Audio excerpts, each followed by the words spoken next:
Sculpteur, doreur, graveur, luthier. Voici plusieurs exemples des métiers représentés au sein de la cour de l'industrie.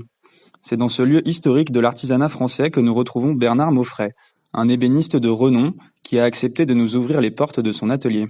L'ébéniste, il se décline déjà en deux grandes catégories, c'est des restaurateurs et des fabricants. Ça, c'est deux choses qui sont assez différentes. Je suis fabricant, mais je ne suis pas issu de la filière classique.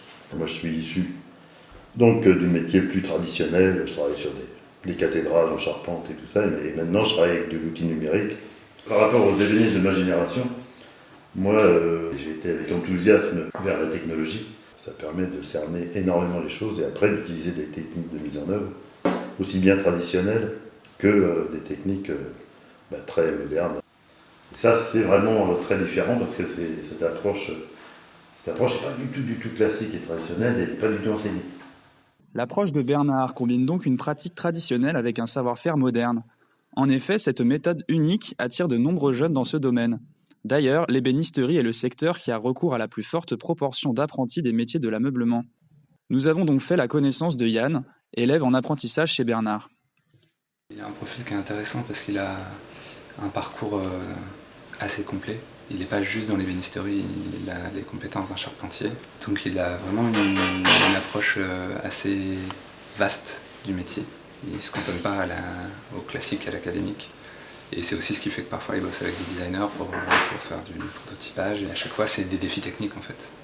Et surtout ici, il y a une espèce d'entente entre les artisans. C'est assez foisonnant, quoi. Donc c'est très intéressant d'être ici. C'est aussi ça qui fait la force de ce lieu. En effet, plusieurs artisans peuvent collaborer sur un même projet. Par exemple, Bernard et Yann ont travaillé récemment avec un doreur afin de mener à bien une commande importante. Cependant, Bernard ne se limite pas à des pièces de collection. Il a également travaillé pour le mobilier national et plusieurs artistes de design. Nous l'avons donc suivi dans son atelier afin de découvrir les différentes étapes de son processus créatif.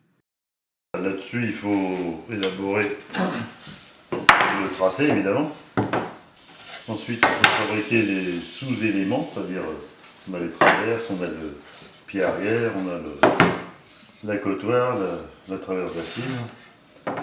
Donc ça, après, ça va être sorti avec un moule en façon traditionnelle, mais ça maintenant je l'usine en numérique, donc j'ai plus besoin de moule.